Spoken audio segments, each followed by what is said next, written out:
Лекциянын темасы Кыргыздардын Азиядагы үстөмдүк үчүн күрөшү, Улуу Кыргыз дөөлөтү, Карахандар мамлекети, Кыргыздар Моңгол доорунда. 7-ci кылымдын аягы 8-ci кылымдын башында Енисейдеги Кыргыз мамлекети саясий жактан дагы, социалдык, экономикалык жактан дагы бир кыйла көтөрүлгөн. Аны жетектеп турган Барсбек Каган Борбордук Азияга үстөмдүк кылуу жөнүндөгү планын негиздеп, аны ишке ашырууга аракет кылган. Ошол эле мезгилде Кытайлыктардын эзүүсүнөн 679 жылы кутулган чыгыш түрктөрү экинчи түрк кагандыгын түзүп, алар дагы Борбордук Азияга үстөмдүк кылууга аракет кылган. Эки мамлекеттик бирикменин башында эки күчтүү каган турган. Кыргыздардын башында таланттуу жетекчи, баатыр мүнөз, акылдуу адам Барсбек турган. Ал эми чыгыш түрктөрүнүн башында Капаган деген акылдуу, эстүү, эр жүрөк адам турган. Экөөнүн тең максаты Борбордук Азияга үстөмдүк кылуу. Ошентип эки түрк тилинде сүйлөгөн эки уруу бирикмелеринин эки элдин ортосунда тирешүү башталат. Оңойлук менен чыгыш түрк кагандыгын жеңүүгө мүмкүн эместигин түшүнгөн Барсбек башка мамлекеттер менен, Кытай менен, Тибет менен, Жети Суудагы түргөчтөр менен мамиле түзүүгө аракет кылган. Түрктөрдүн таланттуу кол башчысы Тон Юкук өзүнүн эскерүүсүндө Кытайлар биздин душманыбыз, түргөчтөр биздин душманыбыз, бирок эң күчтүү душманыбыз бул Кыргыз каганы Барсбек деп айткан. Барсбек ушундай дипломатиялык мамилелерин өркүндөтүп, өзүнүн союздаштары менен чыгыш түрк кагандыгын, экинчи түрк кагандыгын талкалоого аракет кылып жаткан мезгилде, чыгыш түрк каганы дагы озунуп, бул союздаштарды жалгыстап талкалоону чечкен. Ошондуктан душмандардын эң күчтүүсү болгон Барсбектин кагандыгын талкалоого аракет кылган. Бул аракет 710 жылдын аягы 711 жылдын башы болгон. Кыштын күнү ошол адегенде кыргыздарга өнөктөш болуп турган Чик, Аз деген урууларды басып алып, Туваны басып алып, ошол жерди плацдарм катарында пайдаланып, Саян тоосу аркылуу Минусинский ойдуңуна өтүп, ал жердеги кыргыздарды капысынан басып талкалоону көздөгөн. Кыштын күнү аскерлери менен Саян тоосун, ал жердеги Көкмен деген ашууну ашып өтүш бул өзүнчө эрлик болгон. Ошондогу жүрүштөр жөнүндөгү маалыматтар таш эпитафиялык таш жазмаларда сакталып калган. Ошол Көкмен ашуусун ашып, чыгыш түрктөрү түн ичинде бейкапар жаткан кыргыздарга кол салган. Мына ошентип түнкү салгылашууда кыргыздар кыргынга учураган. Эртеси күнү аскерлеринин калганын чогултуп, Сунга токойунун боюнда Барсбек чыгыш түрк аскерлерин каршы кабыл алган. Маалыматтар боюнча чыгыш түрктөр менен Барсбектин аскерлери Сунга токойунун боюнда бир жумача салгылашкан. Уламыш боюнча эки жактан атылган жаанын жебесинен күндүзү күндүн көзү көрүнбөй калган деп айтылат. Муну ушундай кан күйгөн согушта эки тараптан тең чоң жоготуулар болгон. Барысбек жекеме-жеке эрөөлгө чыгып, ошол кармашууда Барысбек дагы курман болгон.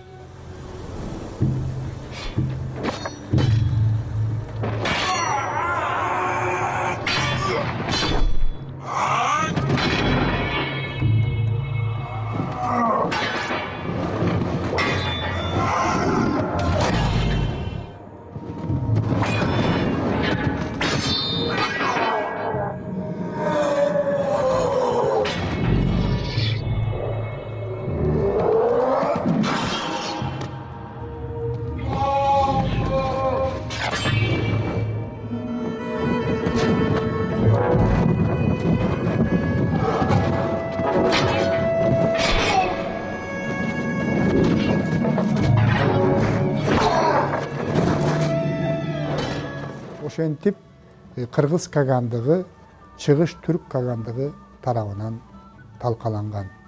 Бир топ жылга чейин кыргыздар Борбордук Азиядагы саясий окуяларга катышпай калган. Кыргыздардын талкалангандан кийин Борбордук Азияда биз жогоруда кеп кылгандай, Борбордук Азияда негизинен үстөмдүк кылган бул уйгур кагандыгы болгон. Уйгур кагандыгынын экономикалык жактан, саясий жактан өнүгүүсү күчөгөн. Бул мамлекет 100 жылга жакын бир кылымдай жашаган. 820 жылдары кыргыздар өзүнүн күчүн калыбына келтирип, кайрадан Борбордук Азиядагы үстөмдүк үчүн күрөшө баштайт. Кыргыздардын күчү топтолуп, ошол 820 жылдары 100 000 аскер топтогонго күчү жеткен. Акырындык менен бардык жагынан даярдыктарды көрүп, 840 жылы Кыргыздын каганы, тилекке каршы бул кагандын аты тарыхта сакталган эмес, уйгур кагандыгына ультиматум койгон. Ал ультиматумда сенин күнүң бүттү, жакында мен сенин ордоңду алам, ошол жерге туумду сайып аргымагымды байлаймын. Эгерде күчүң жетсе, коркпосоң мени менен ачык салгылашууга чыккының, эгерде корко турган болсоң, менин жолумду тоспой жоголгунум деген талапты койгон. Уйгурдун кагандыгы Ордо Балык шаарында болгон, Монголиянын түндүгүндө. Ошол чеп, 3 катар чеп менен курчалган, Улуу Кытай дубалынын калыңдыгындай болгон. Анан Кыргыз каганынын ультиматумуна анчалык деле баа берген эмес. 840 жылы ушул аба ырайы дагы өтө татаал болуп, уйгур кагандыгында мал кырылып, экономикалык жактан начарлоо болот. Ошол мезгилде Кыргыз каганы чабуулга өтүп, уйгурлардын армиясын талкалап, анын ордосун буздурган. Каган, уйгур кагандыгы колго түшүп өлтүрүлгөн. Ошентип 100 жыл бою Борбордук Азияда үстөмдүк кылган уйгур кагандыгы жоюлуп, анын ордуна Бартольдтун айтуусу боюнча Улуу Кыргыз дөөлөтү, болбосо Улуу Кыргыз империясы түзүлгөн. 9-кылымдын ортосу бул кыргыздардын, тактап айтканда Енисейлик кыргыздардын жылдызы жанган мезгил. Ошентип кыргыздар Борбордук Азияны бийлеген чоң мамлекет түзгөн. Бул мамлекеттин кадыр баркы жөнүндө Кытай хроникаларында көп сакталып калган. Мына эгемендүүлүктүн шартын деле Кытай императорунун 1943 жылдан 46-47 жылдарга чейин Кыргыз каганына жазган каттарынын 15-и кыргыз тилине которулду. Ошондо күчтүү Кытай императору Кыргыз кагандыгын, анын күчүн өтө жогору баалап жазгандыгын, алардан качып келип Түркстанга жайгашкан уйгурлардын калдыгын биротоло талкалоо жөнүндө өтүнүчтөр менен кайрылгандыгы айтылат. Чындыгында эле 1843 жылы кыргыз уйгурлардын чоң бөлүгү Чыгыш Түркстанга качкан, Пантегин деген кол башчынын жетекчилиги менен. Алардын артынан кубалаган кыргыздар ушул Теңир тоого келип, бул жердеги мекендештери менен жолугуп, алар дагы кыргыздарга жардам берип, ушул Чыгыш Түркістандагы качып келген уйгурлар менен бир топ салгылашуулар болгон. Бирок кыргыз аскерлери теги түрк элинен болгон тектеш уйгурларды тукум кылып коюуга барган эмес. Аларды уйгурларды жок кылууну Кытай императору канчалык суранса дагы бул ишке кыргыздар барган эмес. Кыргыз улуу дөөлөтү Борбордук Азияда 80 жылча үстөмдүк кылып жакшы өнүккөн. Акырындык менен эч кандай кол салуулар болбосо дагы бул мамлекет акырындык менен саясий жактан төмөндөп, анткени кыргыздар өзүнүн мекенинен алыс жерлерге бийлик жүргүзүүдөн айрымдары баш тартышып, өзүнүн мекенине кайтып келишип, баягы кыргыздар ээлеген чоң мейкиндик акырындык менен бөлүнүп өзүнчө ээликтерге бөлүнүп жүрүп отурган. Бирок кыргыздардын бул мамлекети Моңгол дооруна чейин сакталган. Бул кыргыз тарыхындагы эң чоң окуялардын бири катарында көңүл буруп окууну талап кылат. Түрк мамлекеттери жөнүндө сөз кылганда, ушул Орто Азияда түзүлгөн 10 кылымдан 12 кылымга чейин жашаган Карахандар мамлекети жөнүндө сөзсүз түрдө айтышыбыз керек. Карахандар мамлекети түрк доорунун акырындагы эң күчтүү гүлдөп өнүккөн мамлекет. Бул мамлекеттин негизги калкын түрк тилинде сүйлөгөн элдер. Айрым окумуштуулар ушул мамлекеттин негизин түзгөн Чигил уруусу бул кыргыздардын уруусу болгон деген жыйынтыкка келишет. Бул мамлекеттин негиздөөчүсү Сатук Абдал Карим Карахан өзү түбү карлуктарга барып такалган. Муну кыргыз деп эсептеген окумуштууларыбыз дагы бар. Кандай болгон күндө дагы бул мамлекет биздин азыркы Кыргызстандын чегин дагы камтыган. Эң чоң мейкиндикти камтыган чоң мамлекет болгон. Мунун борбору биздин Кыргызстанда Токмок, азыркы Токмок шаарынын жанындагы Баласагын шаары болгон. Ошол жердеги калган азыркы Бурана мунарасы, Өзгөндөгү мунара, анын жанындагы 3 мавзолей ошол Карахандар доорунан калган архитектуралык эстелик. Бул мамлекеттин доо мезгилинде ал каратып турган жерлер бул өзү негизинен эле башталганда эле эки бөлүктөн турган. Батыш Карахандар мамлекети жана Чыгыш Карахандар мамлекети. Биринин борбору Баласагын шаары болгон, кийинчерээк Баласагындан Кашкарга көчкөн. Экинчисинин борбору Өзгөн шаары болгон, кийинчерээк мамлекеттин территориясы кеңейгенде Самарканд шаары болгон. Мына ушул мамлекетте ирригация системасы, дыйканчылык күчтүү өнүккөн, соода сатык иштери күчтүү өнүккөн, шаар куруу, архитектура жакшы өнүккөн. Ошол эле мезгилде айтпай кетүүгө болбойт, бул жерде руханий маданият жогорку деңгээлге жеткен. Карахандар мамлекетинин мезгилинде жашап өткөн Жусуп Баласагын, анын Кутатку билим деген эмгеги дүйнөлүк шедевр катарында азыркы мезгилге чейин бааланат. Экинчи бир алп окумуштуу бул Махмуд Кашкари. Ошол Барскан шаарынын бегинин үй бүлөсүндө Ысык көлдүн жээгинде туулган. Ал түрк элдеринин сөздүгүн жана дүйнөнүн картасын чийген. Мындан түрк дүйнөсүндөгү ошол мезгилдеги маданияттын өнүгүшүнөн кабар беребиз. 12 кылымдын акырында Борбордук Азияга жаңыдан жаңы коркунуч пайда болгон.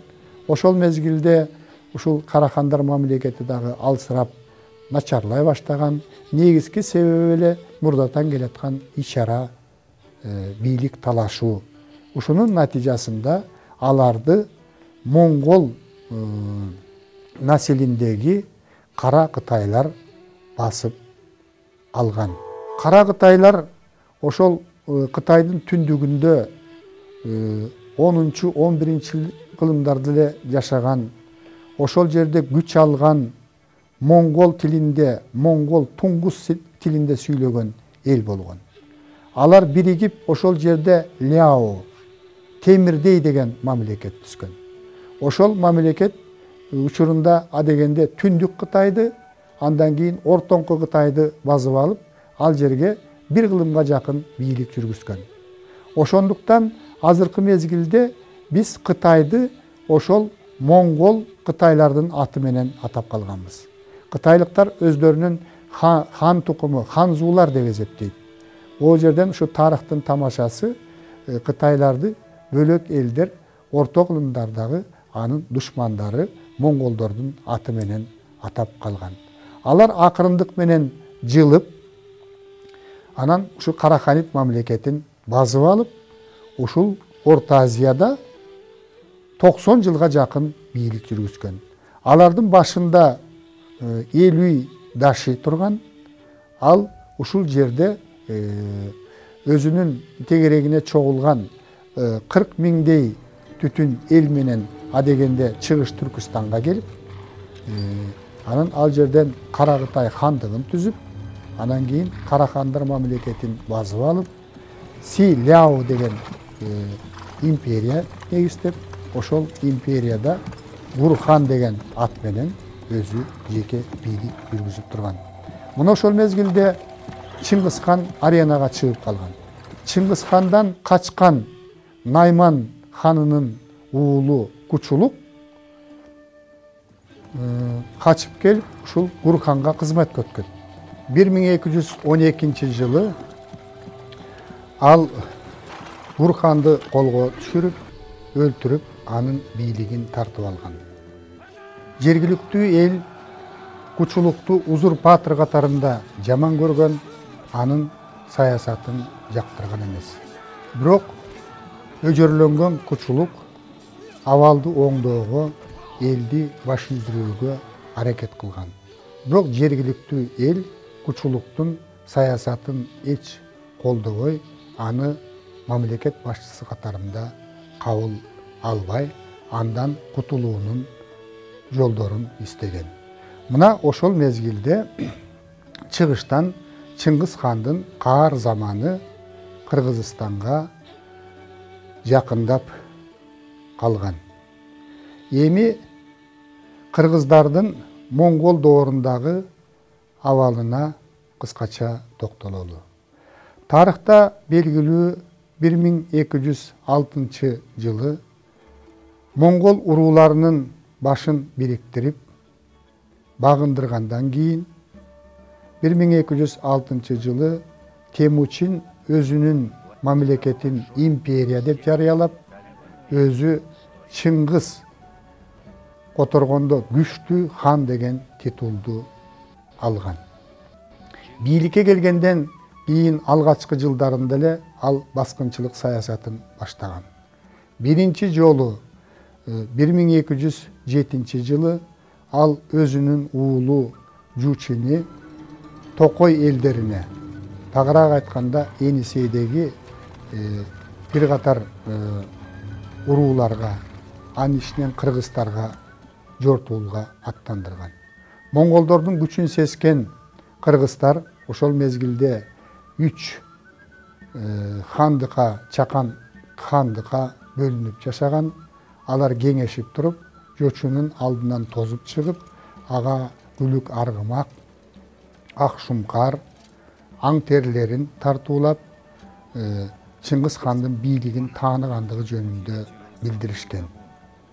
Ошол белек бечкектер менен кайтып келген Жочуга ыраазы болгон Чыңгыз хан ошол элдерди сен өзүң башкар деп тапшырган экен.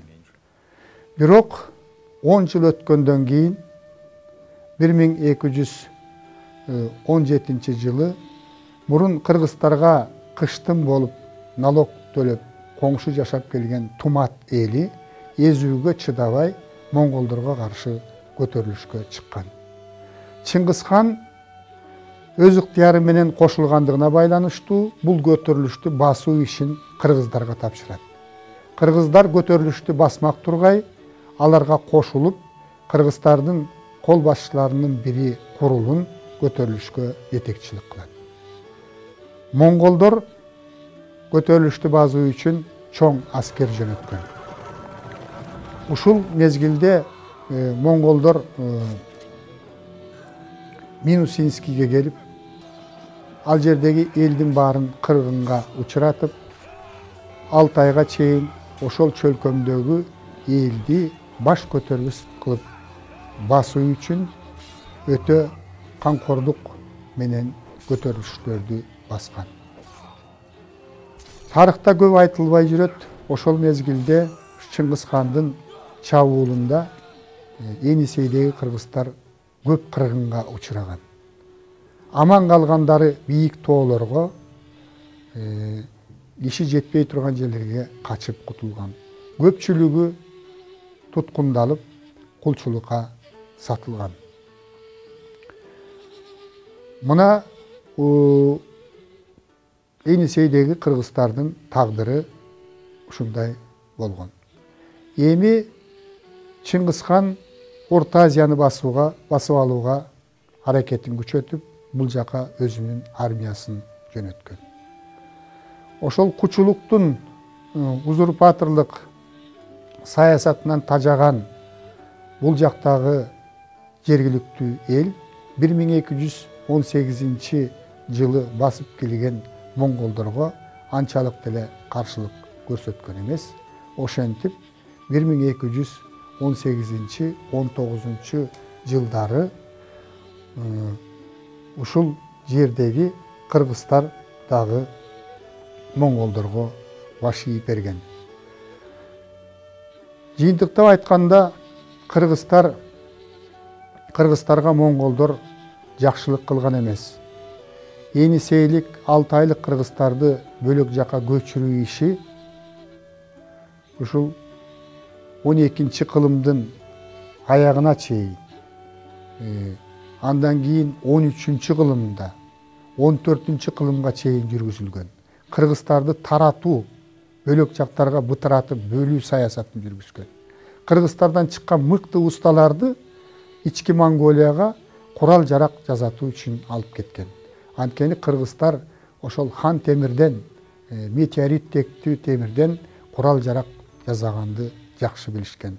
Кыргыздын усталары жасаган курал жарак монголдорго ушул Азияны, Европаны каратууга жардам берген. Монгол доорунда кыргыздардын жери мурда дыйканчылыгы өнүккөн жерлери, шаар маданияты, кыштак маданияты бир топ төмөндөгөн. Монголдор Кыргызстандын жерин негизинен мал жайыттарга айландырган. Кыргыз элинин үстүнөн бекем катуу тартип орноткон. Кыргыздар монголдордун армиясына кошулуп, бөлөк элдерди багындыруу жортуулдарына катышууга милдеттүү болгон. Чыңгыз хан өлгөндөн кийин анын империясы балдарына бөлүнүп, бытырандылык башталган. Орта Азия, анын ичинен Кыргызстандын жери Чагатай улусуна кирген. Андан аркы саясий окуялардын өрүтүшү менен 1269 жылы Чагатай менен Үгедей улустары биригип бир мамлекетти түшкөн. Бул мамлекет Хайду мамлекети деп аталган. 1269 жылы Үгедей жана Чагатай улусунун төбөлдөрү азыркы Талас жергесине чогулуп, ошол жерден Чыңгыз хандын неберелеринин бири Хайдуну хан көтөргөн. Хайду өзүнүн борборун ушул чүйгө көчүрүп келип, ушул азыркы Бишкек шаарынан анчалык алыс эмес жердеги азыркы Кара Жыгач айылына жакын жерде борборун орноштурган. Хайду тарыхта реформатор катарында белгилүү. Анын жүргүзгөн реформаларынын натыйжасында агрардык реформасы, экономикадагы соода сатык, салык боюнча жүргүзгөн реформасы, акча бирдиктери боюнча жүргүзгөн реформасы бул мамлекетти бир кыйла жогорку деңгээлге көтөргөн.